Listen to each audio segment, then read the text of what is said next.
नमस्कार मित्रांनो, वंदे मातरम. वास्तवावर बोलू काहीतरी या माझ्या शृंखलेमध्ये पुन्हा एकदा आपलं स्वागत. मी आपला मित्र राजेश वासंती सामाजिक व्यवस्था. मित्रांनो, तुमच्याबरोबर बोलताना मी वास्तव तुमच्यासमोर मांडतोय आणि हे वास्तव कटू असते आणि ते स्वीकारणं आवश्यक आहे. मित्रांनो, हेच कटू वास्तव आता मला उद्धव ठाकरेंना सांगायचे. बाळासाहेब ठाकरेंचा एक दबदबा होता. हिंदू हृदय सम्राट बाळासाहेब ठाकरे यांचा एक दबदबा होता राजकारणामध्ये. ते कोणासमोरही वाकले नाहीत, कोणासमोरही झुकले नाहीत. त्यांनी आपल्या मातोश्रीचा उंबरठा ओलांडून कोणाचे उंबरठे झिजवले नाहीत. हे बाळासाहेबांचा कर्तृत्व, हा स्वाभिमान, तो अभिमान पूर्ण महाराष्ट्राला होता. म्हणून त्यांना शिवसेना प्रमुख असं म्हणत होते. आणि काय, हिंदू हृदय सम्राट ह्या दोन उपाधी दिल्या होत्या त्या शिवसैनिकांनी आणि नागरिकांनी. शिवसैनिक कार्यकर्ता म्हणून त्यांचं संबोधन होत नव्हतं त्या शिवसैनिकांचा, तर शिवसैनिक म्हणून. म्हणजे त्यांना सुद्धा एक काय दिलं होतं, एक उपमा दिली होती, एक उपाधी दिली होती त्या कार्यकर्त्यांना उपाधी काय मिळाली होती, शिवसैनिक म्हणून. असा तो पक्ष, अशी ती संघटना, अशी ती ताकद, असं ते साम्राज्य आज नष्ट होताना तुम्ही बघताय, मातीमोल होताना बघताय. आणि याला कारण काय, याला सर्वस्वी जबाबदार कोण आहेत, तर शिवसेना प्रमुख बाळासाहेब ठाकरे, हिंदू हृदय सम्राट बाळासाहेब ठाकरे यांचे कुपुत्र. आता त्यांना सुपुत्र म्हणणं म्हणजे बाळासाहेबांचा अपमान होईल. कुपुत्र. त्यांनी आपली कामगिरी दाखवली, आपला लोचटपणा दाखवला, आपला हुजरेपणा दाखवला. ते ठाकरेचे वाकरे सुद्धा झाले. म्हणजे बघा, 2019 मध्ये एका मुख्यमंत्री पदासाठी ते ह्या पदावर येऊन पोचलेत. मुख्यमंत्री पदावरून ते कुठल्या पदावर येऊन पोचलेत, ते वाकरे झालेत. आणि इतके वाकलेत की आता पूर्ण महाराष्ट्राला शरम वाटायला लागली.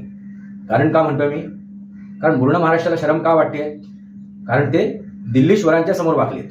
आता दिल्लीश्वर कोण, तर मातोश्री म्हणजे त्यांचा मातोश्री बंगला नव्हे, तर दिल्लीचे मातोश्री. कोणाच्या मातोश्री, तर आपल्या राहुल गांधीच्या मातोश्री. त्या मातोश्री समोर ते वाकलेत. म्हणजे ते ठाकरे राहिलेत ना, ते वाकरे झालेत. काय परिस्थिती आली बघा. आता नुकतंच या राज्यसभेच्या निवडणुका जाहीर झाल्या आणि त्यानंतर ते आदित्य ठाकरे सांगत होते, पत्रकारांना सामोरे जात होते आणि काय सांगत होते, आमचाच उमेदवार राज्यसभेमध्ये जाणार आणि आम्हालाच ती संधी मिळायला पाहिजे, कायद्याने आणि नियमाने. महाविकास आघाडीमधून आम्हालाच निवड केलं पाहिजे, आमच्याच पक्षातल्या उमेदवाराची निवड झाली पाहिजे, संख्येने सुद्धा आणि नियमाने, कायद्याने सुद्धा. मित्रांनो, सरशेवटी काय झालं तुम्ही पाहताय. हे ठाकरे वाकलेत. वरून आदेश आला. काय म्हणतायत, तर वरून आदेश आला. कोणाचा आदेश आला, तर मातोश्रींचा. कोणाच्या, राहुल गांधीजींच्या. आणि हे ठाकरेंचे वाकरे झाले. काय अवस्था आली बघा मित्रांनो. ह्याला कारण खुद्द उद्धव ठाकरे आहे.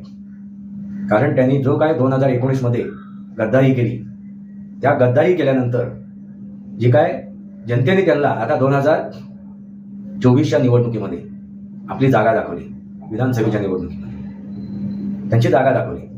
कारण त्यांनी जनतेशी गद्दारी केली होती. जनतेने बहुमत कोणाला दिलं होतं, तर युतीला. जनतेच्या पाठीत खंजीर खुपसला.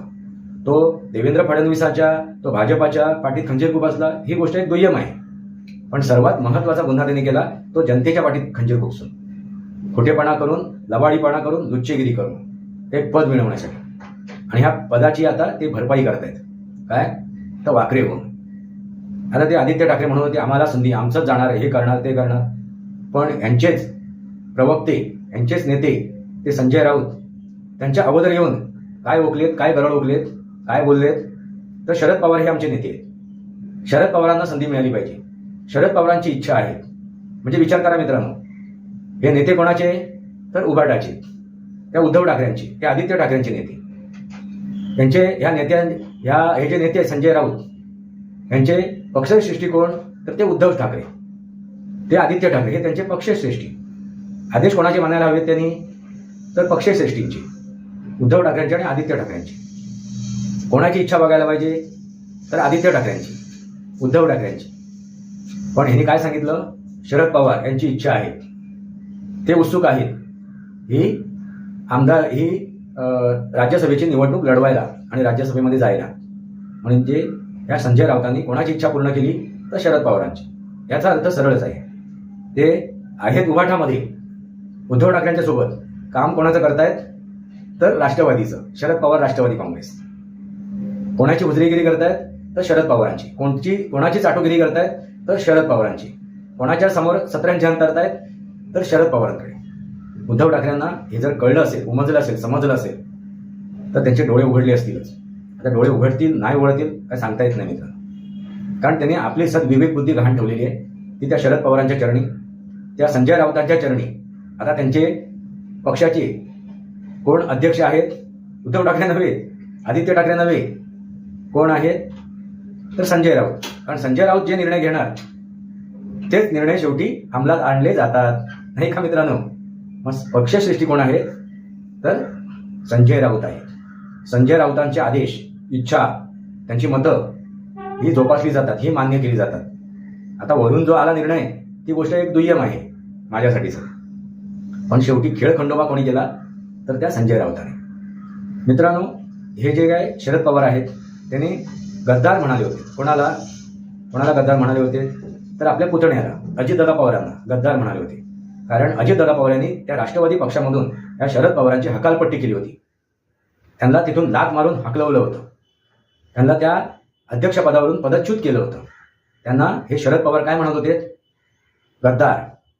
मित्रांनो, त्या गद्दाराची हात मिळवणी करण्यापर्यंत शरद पवार गेले. ही गोष्ट विसरलेत का हे उद्धव ठाकरे? त्यांना त्या महानगरपालिकेच्या निवडणुकीमध्ये हे दिसलं नाही का? विलनीकरणाची सुद्धा भाषा करत होते ते, आता सुद्धा करत होते. अजितदादा पवारांचा मृत्यू झाल्यानंतर विलनीकरण म्हणजे इच्छुक कोण होते? शरद पवार. इच्छुक कोण होते? सुप्रिया सुळे. इच्छुक कोण होते? हे रोहित पवार. याचा अर्थ लोटांगण कोण घालत होते? त्या राष्ट्रवादी समोर, त्या अजितदादा पवार यांच्यासमोर, त्या राष्ट्रवादीच्या नेत्यांसमोर कोण लोटांगण घालत होते तर हे शरद पवार, सुप्रिया सुळे, तर रोहित पवार किंवा त्यांचे ते नेते. मित्रांनो, म्हणजे वेळेला ते त्यांच्यासमोर नतमस्तक होत होते. अडला नारायण धरी गाढवाची पाय असं म्हणायला सुद्धा हरकत नाही. आता इथे अजितदादा पवार हे गाढव नाही आहेत, पण तुम्हाला मी एक म्हण सांगितली. मित्रांनो, काळ वेळ परिस्थितीनुसार निर्णय घेणं आवश्यक आहे. या अगोदर मी 2 व्हिडिओ बनवले आहेत, त्यांच्यामध्ये मी माझी मतं मांडलेली आहेत. तुम्ही जाऊन ती पहा, म्हणजे तुमच्या लक्षात येईल. उद्धव ठाकरेंनी जी काही टोकाची भूमिका घेतली ना, त्या टोकापर्यंत पोहोचवणारे कोण आहेत? हे शरद पवार. त्या आगीमध्ये तेल ओतणारे कोण आहेत तर हे शरद पवार. आणि फक्त शरद पवार आहेत का तर त्यांचे हुजरे, त्यांचे चाटुकार ते संजय राऊत. त्यांनी अशा प्रकारे उद्धव ठाकरेंना आणि त्यांच्या चिरंजीवांना आदित्य ठाकरेंना त्या टोकावर नेऊन बसवलं, त्या कड्यावरून नेऊन बसवलं की न घरका न घाटका करून ठेवलं. म्हणजे बघा काय परिस्थिती आली. म्हणजे इकडे आड आणि तिकडे विहीर अशी परिस्थिती आणून ठेवली. कारण 50 खोके एकदम ओके, गद्दार, शिव्यागाळ, शिवराळ भाषा, अगदी कमरेखालच्या शिव्या घातल्या, आया बहिणी काढल्या त्या उद्धव ठाकरेंनी, त्या आदित्य ठाकरेंनी, त्या एकनाथ शिंदेंच्या, त्यांच्यासोबत असलेल्या नेत्यांच्या. म्हणजे टोकाची भूमिका घेतली त्यांनी. आणि हे टोकाची भूमिका घेण्यासाठी भाग कोणी पाडलं तर या संजय राऊतांनी. आता सुद्धा ते सांगत होते ज्यावेळेला इच्छुक कोण आहेत तर शरद पवार. शरद पवारांना ती हे मिळालं पाहिजे, त्यांना राज्यसभेवरती पाठवायला हवं असं सांगणारे कोण होते ते संजय राऊत. आणि तेही सांगताना ते चुकले नाहीत की आम्ही एकनाथ शिंदेशी आम्ही हात मिळवणी करणार नाही, ते आमच्यासाठी गद्दार आहेत, आम्ही त्यांच्याशी कधीही हात मिळवणी करणार नाही, आम्ही त्यांच्या कधीच सोबत जाणार नाही, ते आमचे कट्टर विरोधक आहेत, हे ते सांगायला विसरले नाही. बघा मित्रांनो, म्हणजे उद्धव ठाकरेंच्या मनात कशी काय त्यांनी विष पेरलं, कसं काय उद्धव ठाकरेंना मूर्ख बनवलं, आपल्याच नेत्यांपासून कसं काय त्यांना तोडलं, उद्धव ठाकरेंची कशी काय त्यांनी वाताहात केली. कोणी? शरद पवारांनी. हाताला कोणाच्या धरलं? कोणाला हाताशी धरलं तर या संजय राऊताला. आता मित्रांनो, तुमच्या लक्षात आलं असेल संजय राऊत एवढ्या टोकाची भूमिका ह्या एकनाथ शिंदेच्या विरोधात का घेत होते?